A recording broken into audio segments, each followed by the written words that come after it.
This ain't just a channel, this is BBTV.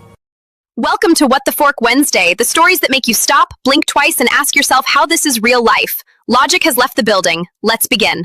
Boss be rising, BBTV's igniting, turn the volume up, yeah, the whole world's invited. From the gravel road to the neon dream, she built an empire out of broken wings. Boss be rising, sky ain't even the ceiling when she hits go live, everybody feels it.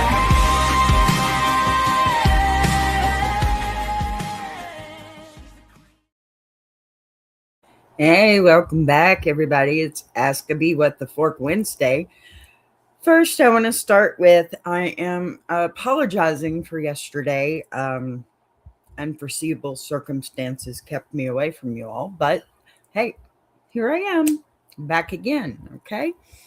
Now, today is one of those days where we lean all the way into that What the Fork Wednesday moments, because sometimes the stories that we come across don't just make you react. They make you stop and really think about how people are wired, how decisions get made in the moment, and what separates a normal reaction from something that feels completely outside of the box.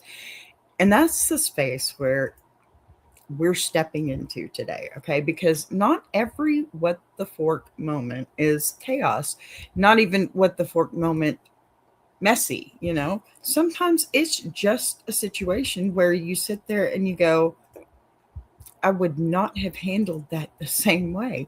And you know what? That's what makes it interesting, because it forces you to look at your own mindset while you're watching someone else's choices play out. Pardon me.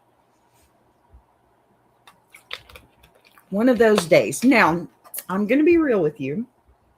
Today's story started off kind of simple for me. It started with one of those moments where I realized I didn't know something I probably should have known. You know me, I love my music history, right? And that alone was enough to make me pause.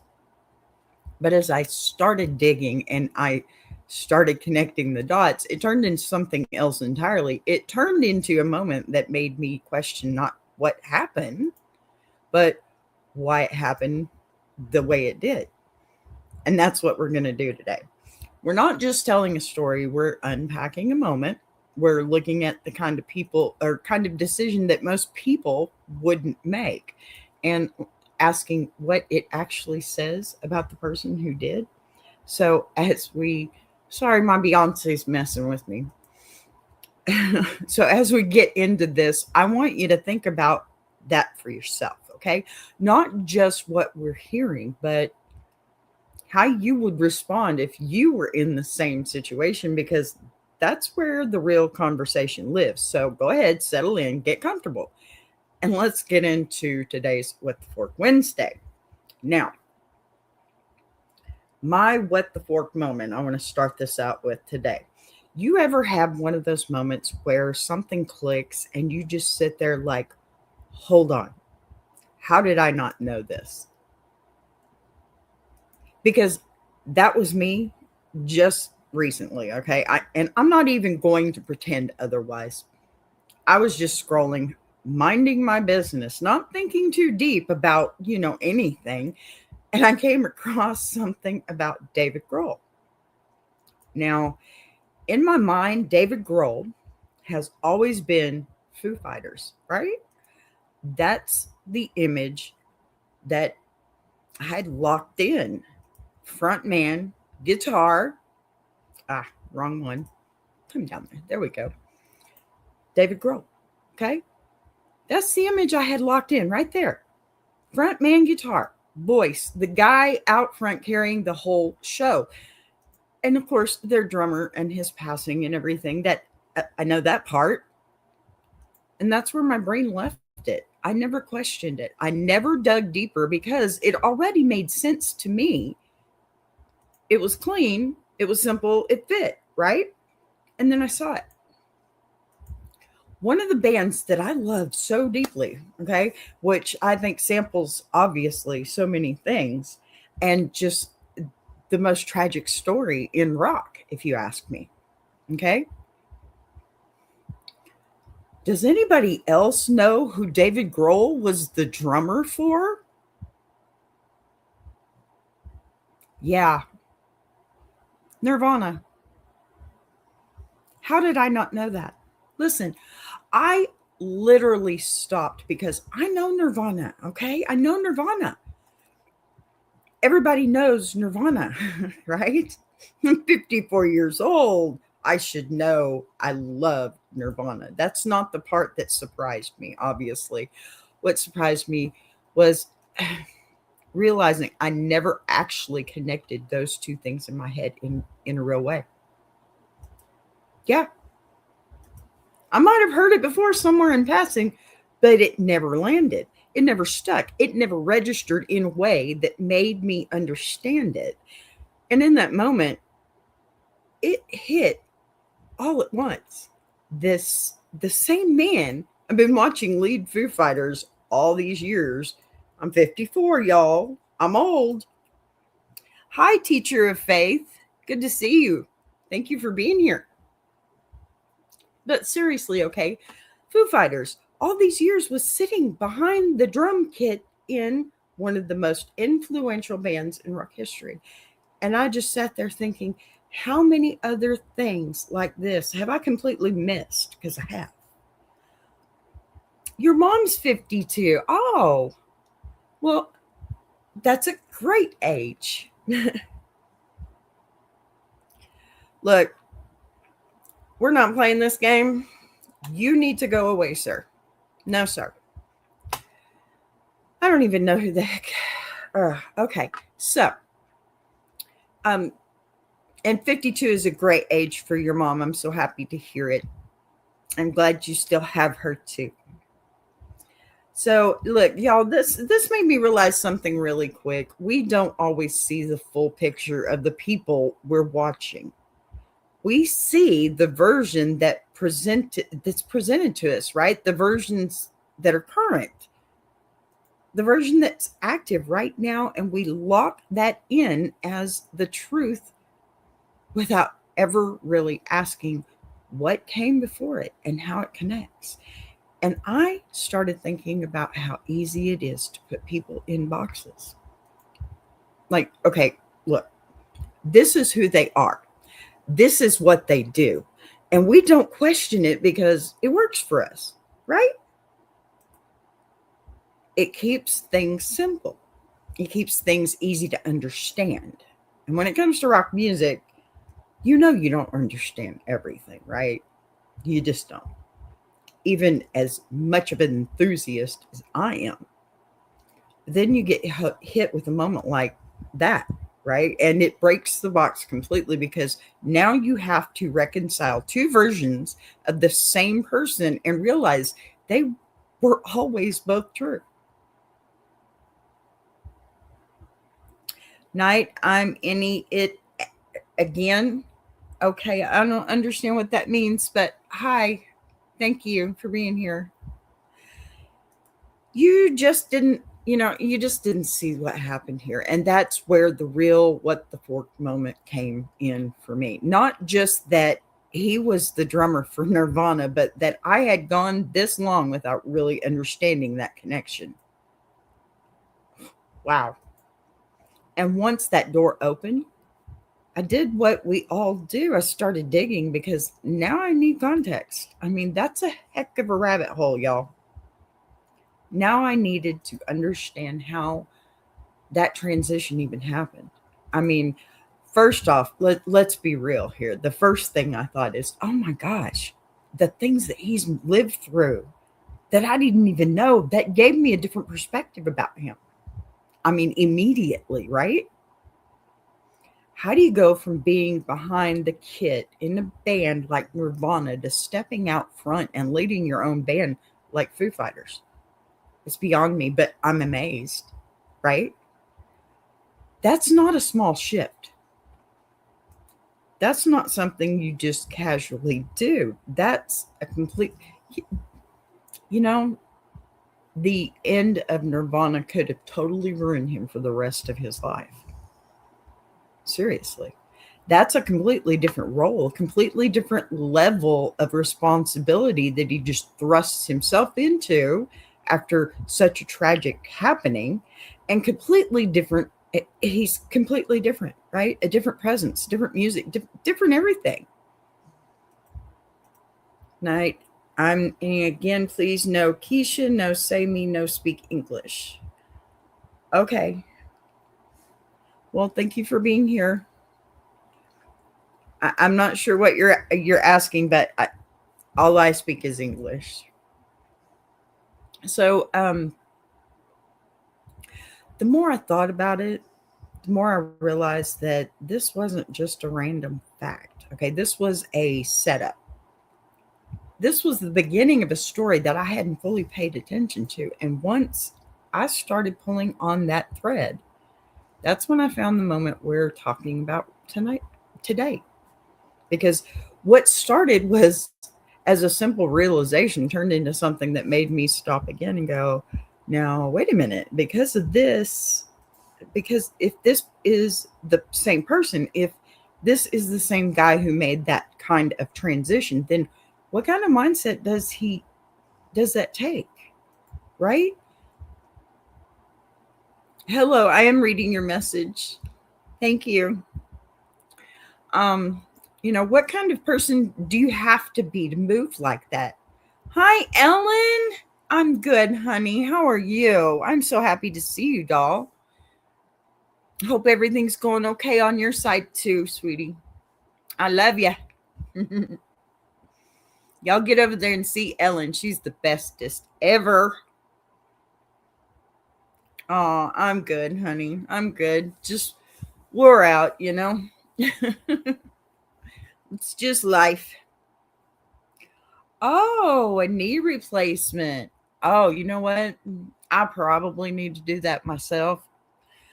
I don't know if I'll ever go, but I'm glad you did, honey. I bet it'd be lots better. Lots better. I had a cousin that had both knees replaced at the same time because she was just in a lot of pain all the time. And you know what? She is so much better. Kenny Powers? No, that is David Grohl. The Pettysburg Address. I love that. That is awesome. I love some Petty now. All right, I better get back to this. I'm so happy to see you, Ellen. Thank you for coming to see me, sweetie. Yeah, two, both at the same time, but there was so much, she waited too long. She really did. And there was so much degeneration in one, it caused more degeneration in the other. So they just said, look, we can do this at the same time. Let's just do it and get it over with. You're Petty Roosevelt, the president of all things petty. See, now that is amazing, and I love it. That's awesome. Petty is good. Well, at least you only had to do one, huh, Ellen? At least you only had to do one. I hope you're doing okay, honey. Stay off of that. You rest. Let it get well. You know the routine. All right. So my biggest question about David Grohl, honestly, is what kind of person do you have to be to move like that? All right. In that instance. Oh, absolutely, sweetie. Really, thank you for coming to see me. I've been thinking about you. You must have heard me thinking. I was going to pop over there. Things have gotten a little hectic at home for me, but we're doing good. So, pardon me. More importantly, I think what happens when the same person is put in a situation where most people would stop, because that's where today's story lives, not in what he did before, not in what we already know, but in a moment that makes you question how far someone is willing to go to keep moving forward. And I'm telling you right now, when I got to that part, I had another one of those moments where I just sat there like, you've got to be kidding me. It's a B. Boss B, have a look. See, it's a B. Are you going to be petty here? Come on. All right. So, because this is one of those stories that sounds made up until you realize it's not. Listen, that's exactly why it belongs here today on What the Fork Wednesday, because sometimes the craziest part isn't what happened, it's realizing who it happened to and how it connects back to everything that you thought you already knew. All right, let me load up this second half here. Thank you for sticking with me so much through all the conversation. I love the conversation. I live for it. That's why I'm here. I don't see any reason for pettiness. Oh, good. I'm so happy to hear that. Yeah, it's definitely not a moose. I mean, I could, show you the whole background, but then I would have to stop the show and move everything around. And I'm not going to do that right now. But I'm still really, really happy that you're here. All right. So, yeah. David Grohl. Y'all. Can you believe this mess? All right. Now that I've had that moment where everything kind of clicked and I realized I had been looking at Dave Grohl through a very limited lens, I need to slow this down and actually lay out who this man is, because the story that we're about to get into does not hit the same if you don't understand the foundation first. And I'm not just talking about a quick, oh, he was in Nirvana and now he's in Foo Fighters. No, we need to actually sit in that for a minute, because look, Nirvana was not just another band, right? Thank you. Thank you for trusting me. I think I would keep going and not stop the show. I will just let it run. And when I get finished is when I get finished. If it's 15 minutes, it's an hour and a half. That's okay. Oh, love you too. Bye. Okay. So, because Nirvana was not, just another band, right? They were a defining force in music. They shifted the sound, they shifted the culture, and they changed what people expected from rock. No, I mean, what the fork? I don't like to use the F-bomb on my show. It's not nice. So, as the drummer, Dave was part of that core.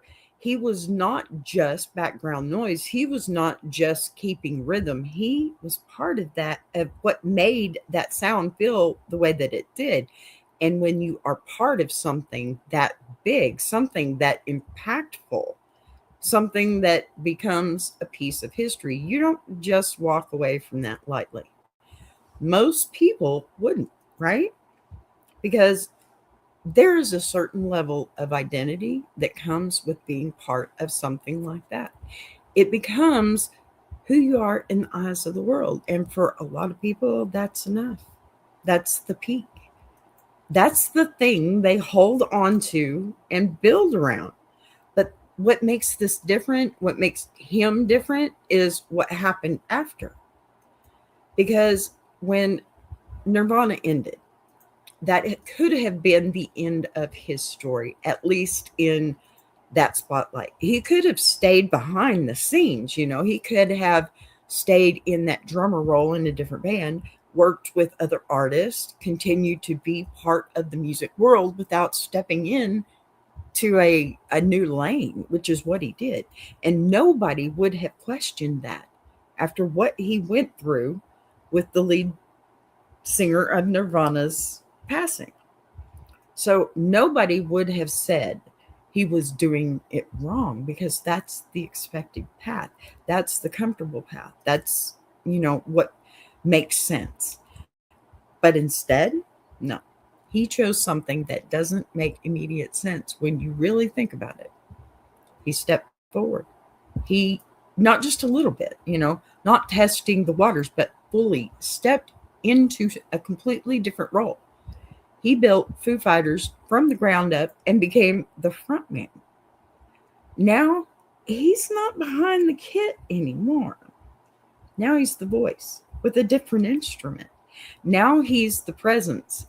Now he's carrying the band in a completely different way. And then he loses his drummer.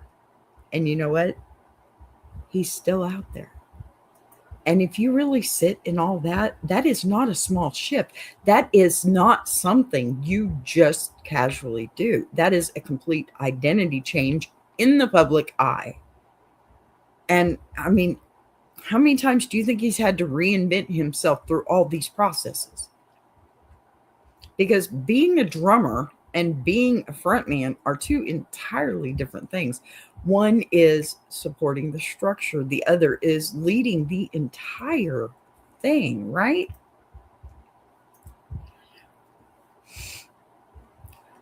One is part of the foundation. The other is the face people connect to. And that kind of transition tells you something very specific about the person making it. It tells you there is a level of driven here, a level of confidence and a willingness to step into something new, even when it would have been easier to stay where you were already, where you were established and already respected. And the more I sat with that, the more I realized this is not someone who operates in the same lane as everybody else. This is not someone who stays in a box just because it works. This is someone who moves when it would be easier not to move. And that matters, right? Because when you understand that part of him, when you understand that he has already shown a pattern of stepping into uncomfortable spaces and redefining himself, it makes what happens feel like less random and more like a continuation of that same mindset. Not normal, not something most people would do, but consistent with who he has already shown himself to be. That's why I needed to take the time to lay this out, because if you just hear the story without understanding who he is, it sounds like a wild moment that makes no sense. But when you connect it back to this, when you see the full picture, you start to realize this might be one of those moments where someone showed you exactly who they are in real time without hesitation, without overthinking it, just acting in a way that lines up with everything they've already proven about themselves. And that's where this shifts from just being a crazy story into something that actually tells you something deeper about the person at the center of it. And you know what? Why? In a moment where most people would have stopped. Why? He didn't even consider it. Yeah. It's pretty crazy if you ask me. Look at that. So the real what the fork moment here. Now we need to get to it, okay? And this is where everything we just talked about starts to matter a little bit more, because this is not one of those quiet behind the scenes stories, right? This happens live in real time in front of a full crowd. Foo Fighters are on stage. The energy is high. Of course it's high. I mean, it's Foo Fighters. Everything is moving the way it's supposed to move, and David Grohl is doing what he does. He's all over the stage, back and forth, fully in it, fully engaged, not holding back, because that's the kind of performer he is, right? Yeah. And in the middle of that, all of it, in the middle of a show that's already locked in, he takes a step the wrong direction, just one step. And that's all it took. He falls straight off the stage. Not a stumble, not a catch yourself moment. He falls off the stage, disappears from view, and just like that, everything changes. Boom. Yes, it must, Ellen. It sure must. Absolutely. Now, if you're that in that crowd, you're thinking the same thing anybody would think. Okay, that's it. Show's over, right? Something just went very wrong, and there's no way you recover from that in the middle of a live performance because that's the normal response. That's the expected response. Look, you fall off a stage, it's done. It's done, right? It's done. No, no, that's not what happens here. Because after that fall, after that moment where everything should have stopped, he comes back. Not casually, not like nothing happened. He comes back out and tells the crowd straight up his leg is broken. Not hurt, not twisted, not something you walk off. Doesn't work. Broken. And you can imagine that moment because now the crowd is trying to process what they're hearing. You just watched this man fall off the stage, disappear completely. This man right here, disappear completely, come back. And now he's telling you his leg is broken. This is him falling off the stage as it was happening. So at that point, there's really only one logical next step. You end the show, you call it, you shut it down because nobody is expecting anything else. We saw what happened. You said it's broke. Bye. Nobody would question that decision, right? Sure, you might have to do a little partial refund or something, but nobody would blame him, right, for that. In fact, most people would respect it and not even care about the money, but that's not what happens either. Okay? Oh man, the pain. Seriously, it's funny how you showed up with this one. It must have been that title, huh? But look, right there in front of the crowd, and you've got to picture this because this is not behind a curtain. This is not hidden. This is happening live. Okay?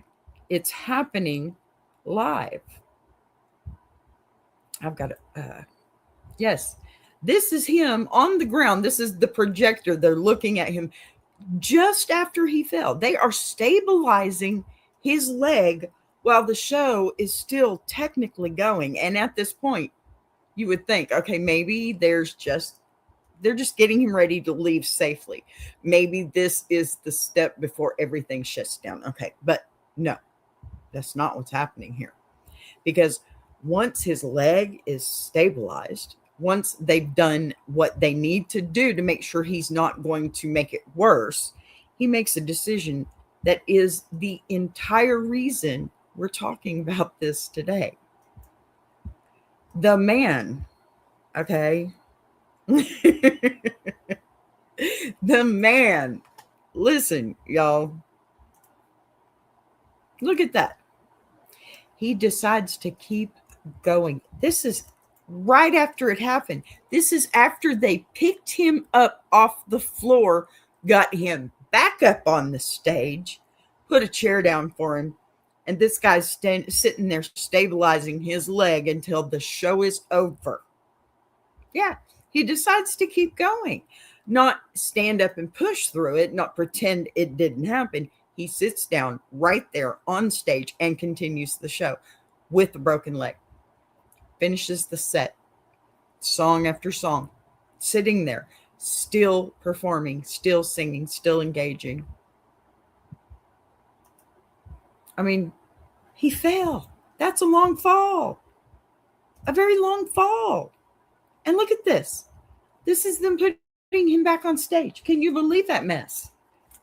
Song after song, sitting there, still performing, still singing, still engaging with the crowd while his leg is broken. Like nothing about the situation has changed except for the position that he's in. He's no longer standing. And I need you to really sit with that for a second because this is the moment where it goes from being an accident to being something else entirely. Okay? Now, listen, I'm going to take my quick break. I will be right back. Y'all listen to this really cool song.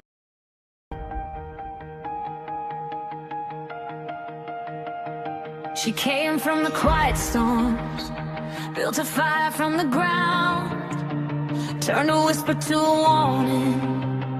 Now her voice shakes the town. Every setback was a lesson, every doubt became a key, unlocking something bigger. That's the rise of Boss Bee. When the lights go low, her vision hits high. She built a whole damn network off a promise and a try. Every sunrise, every moment, she's stacking legacy. This ain't just a channel, this is BBTV. Boss Bee rising, BBTV's igniting. Turn the volume up, yeah, the whole world's invited. From the gravel roads to the neon dreams, she built an empire out of broken wings. Boss Bee rising, sky ain't even the ceiling. When she hits go live, everybody feels it.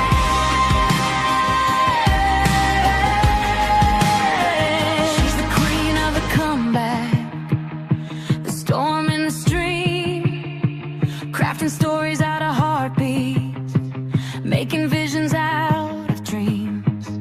Got thunder in the hustle, got a voice that cuts clean. Every mic she touches turns to power unseen. So let further spin the numbers, let the views rise slow or fast. Boss Bee doesn't measure wins by echoes of the past. This moment is a pivot, this season's history. Bow down to the founder of the BBTV dynasty. Boss Bee rising, BBTV's igniting. Turn the volume up, yeah, the whole world's invited. From the gravel roads to the neon dreams, she built an empire out of broken wings. Boss Bee rising, sky ain't even the ceiling. When she hits go live, everybody feels it.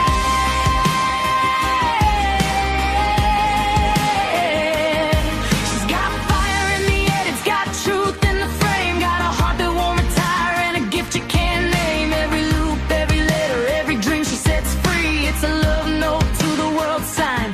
Boss Bee. And the world keeps watching as the numbers climb, but she's counting all the moments, not the dollar signs. From the late night grind to the daylight scene, she's building something bigger than the algorithm's dream. Boss Bee rising, BBTV shining, her story's rewriting, a legacy in real time. Boss Bee rising, BBTV's igniting. Turn the volume up, yeah, the whole world's invited. From the gravel roads to the neon dreams, she built an empire out of broken wings. Boss Bee rising, sky ain't even the ceiling. When she hits go live, everybody feels it.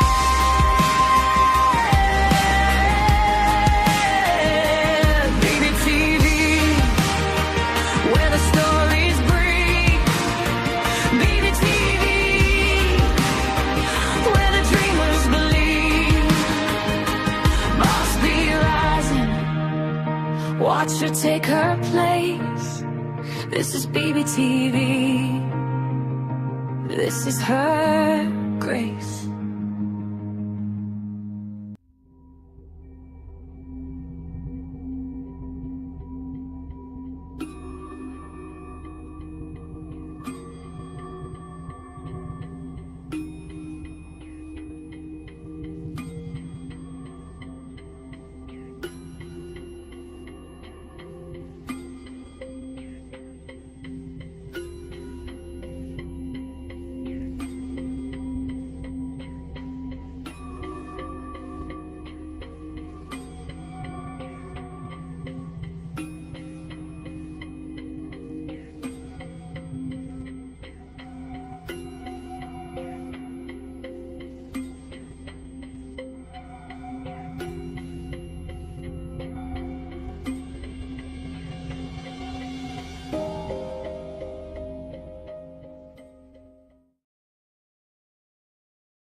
No, ma'am, it's not you. It's me. I'm tired today. I'm a mess. I'm just a mess today. I got a lot going on and I'm just not happy about it. I'm sorry. What I did say though, now that I'm back on here, um, yeah, thank you. I'm glad that you loved the music because I was sitting here thinking, wow, I've made music for people I love and good, thank you. I made music for everybody except for me. And so, yeah, I made that one for me for once. I mean, I made Big Jack probably 6 different songs. I've made Mama Lion's few songs. I made one for you. I made one for um, Tracy, Tracy's Local Learnings, and Guy and Shine. And I was like, wow, I really need to make one for me. And there it is. Okay, so back to what I was saying, the fall was an accident. That happens. People get hurt. Things go wrong, right? Correct? But the decision to continue, that's not an accident. That's a choice. It's a deliberate decision made in a moment where most people would have gone the other way.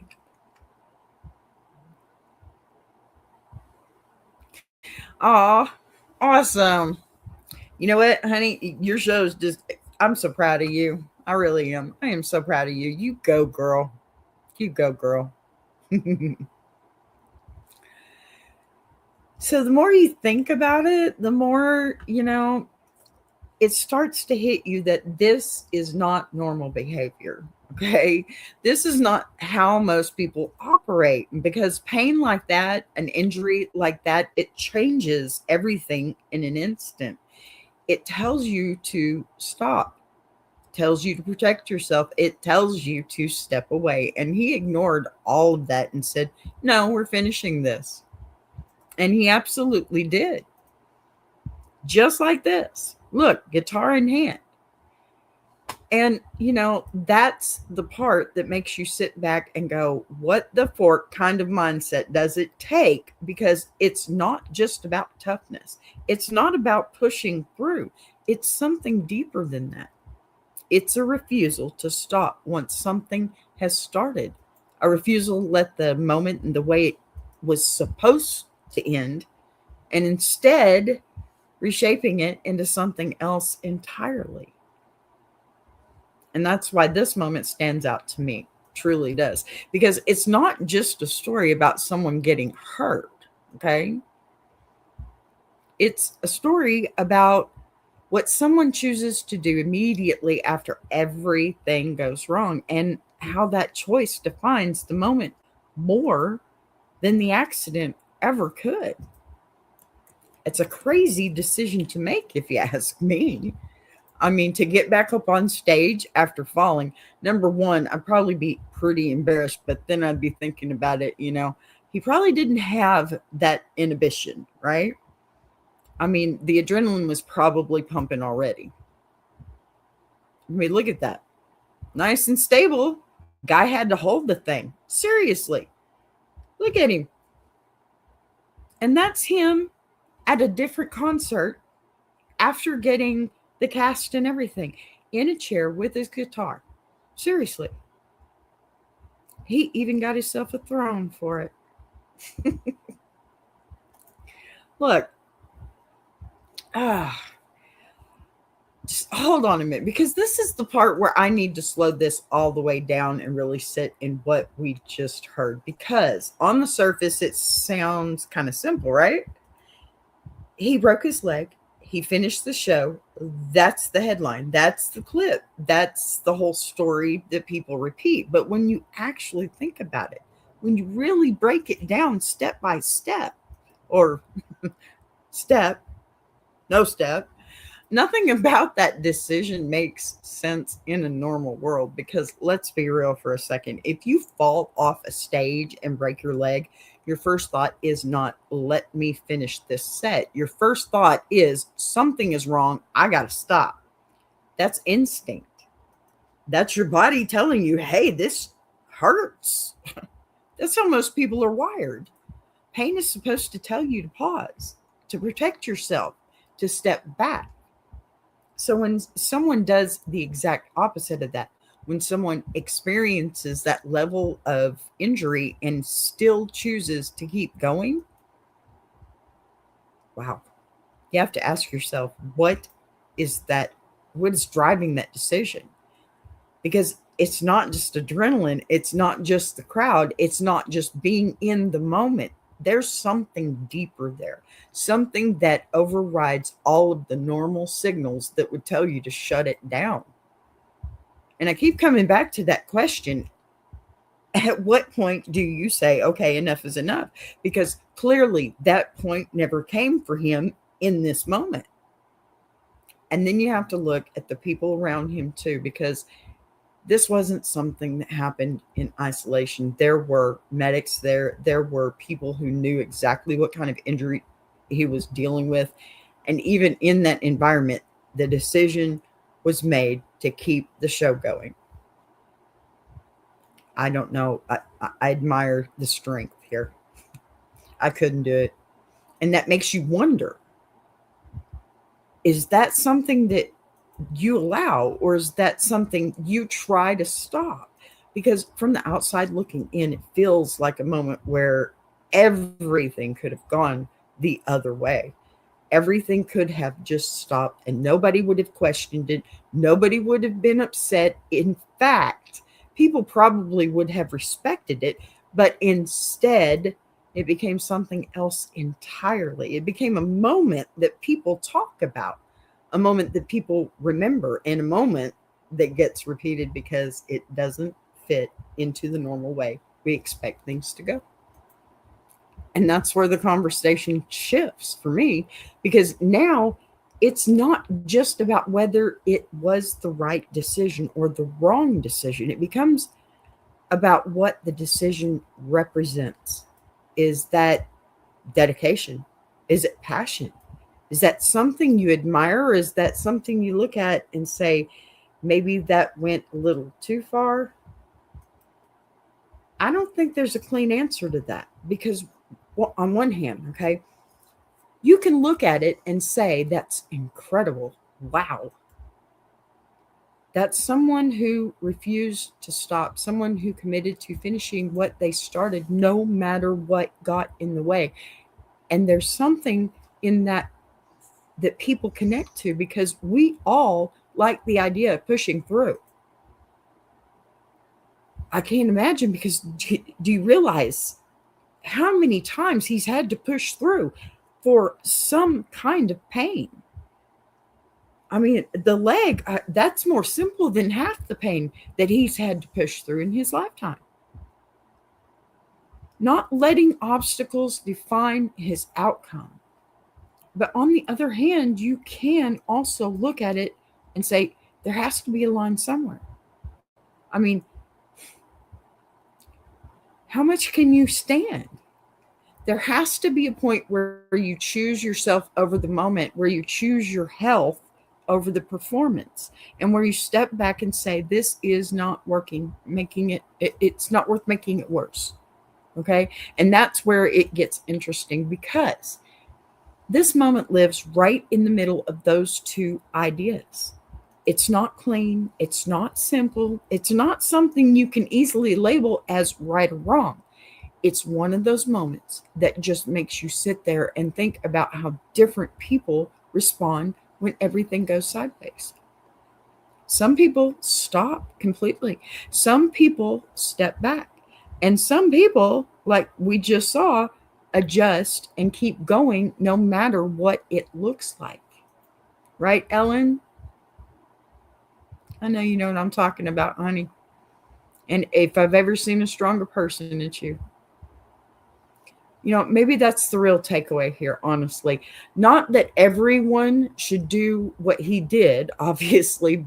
Not that this is the standard to live by. But that moments like this show you something real about the person at the center of it. They show you how someone is wired when things don't go according to plan. And Whether you agree with it or not, whether you would make the same choice or not, you can't deny that it leaves an impression because it forces you to ask yourself a question you might not have thought about before. If you were in that moment, if everything went wrong right in the middle of something you cared about, would you stop? Or would you find a way to keep going? I know. I know. I know you do, honey. This is another reason why I was kind of glad you got here. I know you would. You already have. And going and going. You're my little energizer bunny, aren't you? Look, that right there is what makes this true what the fork moments, okay? Because it's not just about what happened on that stage. It's about what it reveals when you look at it a little deeper. I mean, what the fork, man. A lot of people would have ran to the hospital. Yep, they sure would have. They sure would. I would have. But then again, to possibly share a little bit of my story, not too many people know I have a broken wing, flesh-eating bacteria, and I can't stretch my arm out all the way anymore. Almost lost my life, lost my arm. Crazy circumstances in the middle of it. And you know what? I had a wound care specialist nurse that came in, and they had forgotten to give me the medicine that they were supposed to give me before she came in and pulled the sponge out of my arm, which was open from my shoulder to my wrist, in order to take out what that bacteria had ruined in my arm. And they had forgotten to give it to me. And I told her, I said, you know what? I've been through enough pain with this. It does not hurt as much as y'all seem to think anymore. So just take care of it. And no, I didn't have any pain medication. And she pulled that sponge out of my arm, and sure, it hurt. But I guarantee you, it hurt a heck of a lot less than knowing that my arm was never going to stretch out again. Yeah, it's crazy. I mean, I don't know if you can see it, but, well, let's see here. There you go. You can see it all the way. And it goes to right here. And that's okay, because you know what? I am right-handed, and my left arm is stronger than my right. I can pick up heavier stuff with my left hand. See? We get through these things. Stuff happens, and it's okay, because it just helps us grow. Yes, exactly. Look, I'm going to put that up there because that's exactly what I'm trying to say. Makes you stronger. Keep moving and don't give up. That's right. My mom used to tell me, she passed away in 2020. She used to tell me that it was more about the RA, her rheumatoid arthritis. It was more about that, but she says, and with knowing this, I've come to realize that it's true for a lot of situations. When you're not feeling like you should be, when you're not feeling, when you don't feel like you're accomplishing anything, get up and move. Get up and move. Keep moving. Just like you just said, keep moving and don't give up. And because of that, she didn't have the effects that rheumatoid arthritis normally has on a person. It didn't cripple her, which it very well should have. She did have some deformation, but she responded to the medicine well, and she kept moving. And she said, that's the secret to life. And it's true. You got to keep moving. That is why, pardon me, I'm going to pull this one up. That is why we are strong. Many people can't deal with it and can't understand how we keep going. There is no choice. Amen, sis. Amen. You know that's true. I know that's true. For both of us, very much so. You cry and give up, you die. Exactly. Exactly. You're so right about that. And I'm not willing to give up. I've got so much more to live for. And I have a lot of people that have gone that I know would want me to stay here, be happy, and live my life, right? Well, I guess I'll say cookie dough there, Chroma777. I don't want to live. LOL. We are twins. Yep. We are. We are. Exactly. And you know what? That's okay. It's okay to feel like that, but it's not okay to stay in that pattern of thinking, because you know what? It's only going to make it harder on you. I know there's lots of people out there that would be more like work smarter, not harder. Okay, that applies for everything too. Because, the harder that you work on trying to change the narrative when you know you can't, the less efficient it becomes, and it becomes more of a chore instead of a job or a dream to come true, So you got to stop and think about what is going on around you as well, and just sit in that moment.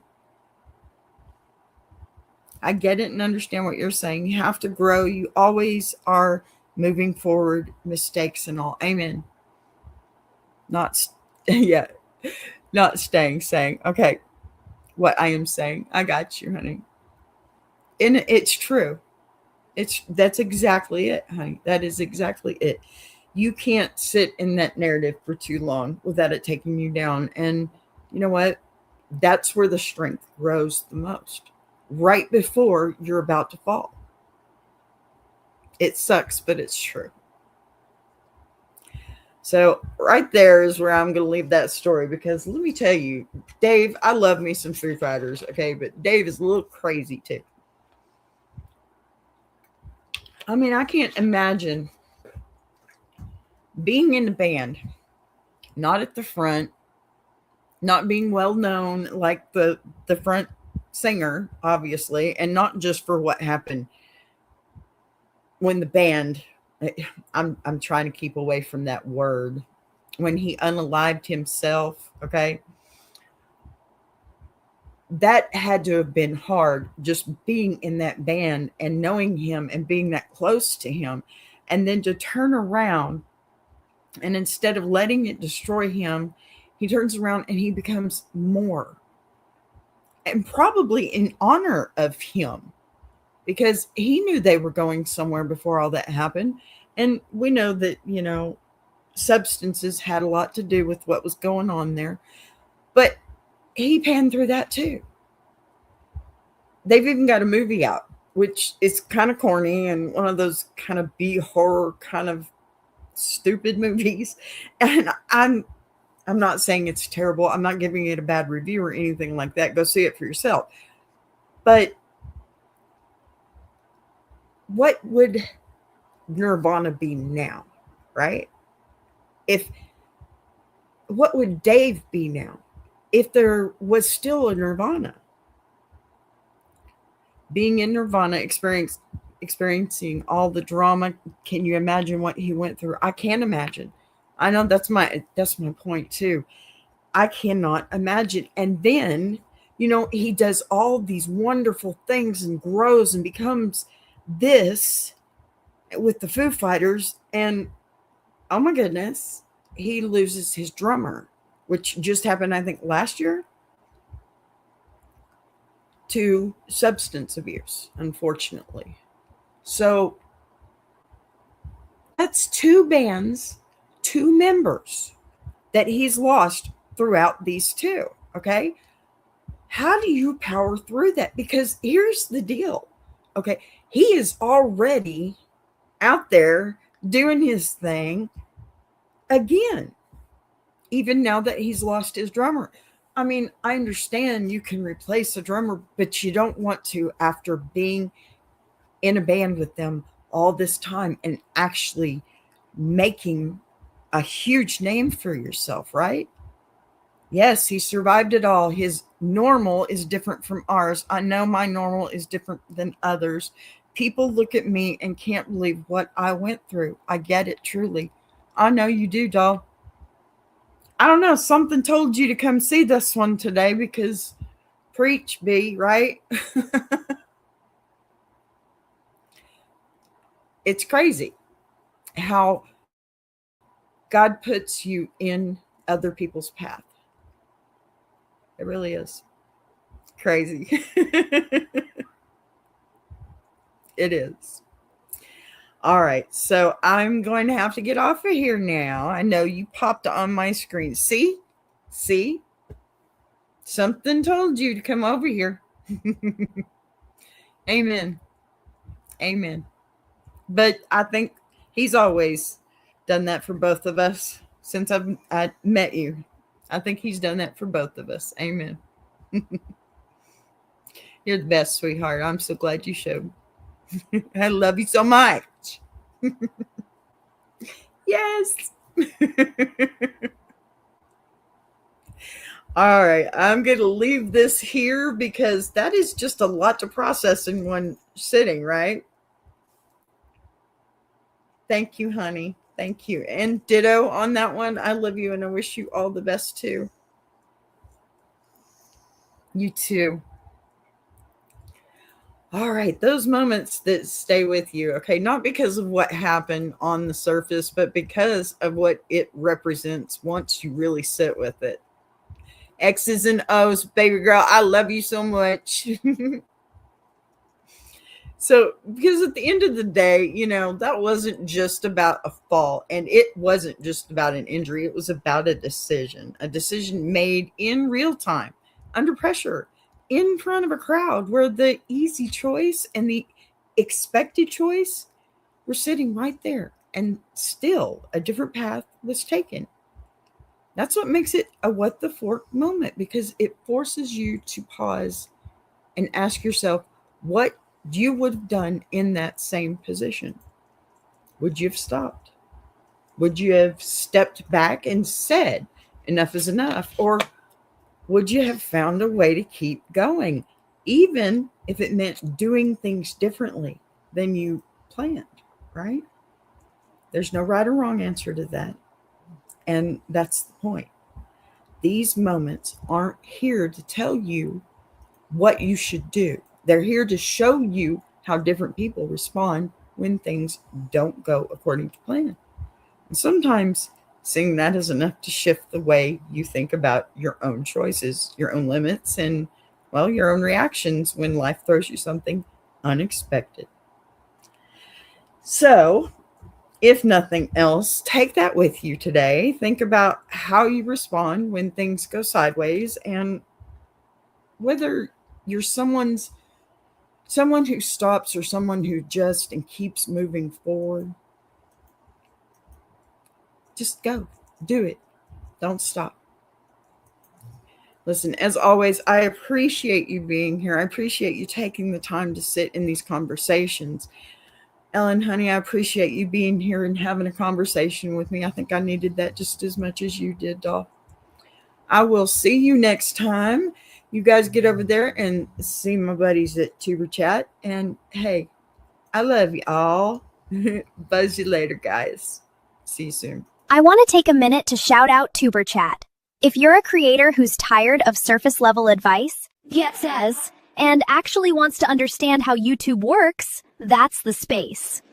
It's real conversations with real creators who are in the trenches, building channels, testing ideas. No posturing, no gatekeeping, no fake guru energy, just people sharing what's working, what isn't, and why. If you're serious about growing, learning, and not doing this alone, check out Tuber Chat. The link is in the description. If you're enjoying this show, subscribing is the easiest way to support what's being built here on BBTV. You'll see the join button right next to subscribe. No pressure, no expectations, just an option for people who want to support the channel in a real way. We're live every day at 3 p.m. Central now. And don't worry, we didn't change the heat, just the clock. And if you've got a story you want to share, send it in. Anonymous is always fine. Boss be rising.